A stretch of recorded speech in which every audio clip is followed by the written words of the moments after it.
Subscribe कीजिए हमारे YouTube channel फसी परदेसी टीवी और इस बेल आइकन को दबाइए हमारी वीडियो सबसे पहले देखने के लिए, और ये बिल्कुल फ्री है।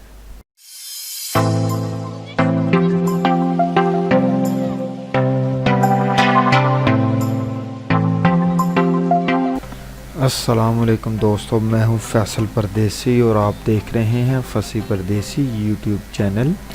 उम्मीद करता हूं आप सब खैरियत से होंगे। दोस्तों, वीडियो शुरू करने से पहले आपसे इल्तमास है कि मेरे चैनल को सब्सक्राइब कर लें और साथ ही बेल आइकन को ज़रूर प्रेस करें ताकि मेरी न्यू आने वाली वीडियो आपको वक्त पे मिलती रहें। दोस्तों, आज हम बात कर रहे हैं वाटरमेलन कटिंग ऑन स्टोमच।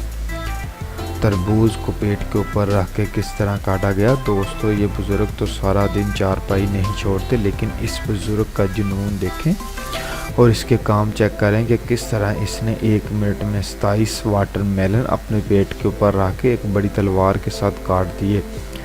मुझे तो ये बुज़ुर्ग में कोई जवानी का जुनून नज़र आ रहा है। उम्मीद करता हूँ आपको मेरी वीडियो पसंद आई होगी। अगर पसंद आए लाइक शेयर कमेंट ज़रूर कीजिएगा। दुआओं के साथ याद रखिएगा। अल्लाह निगहबान।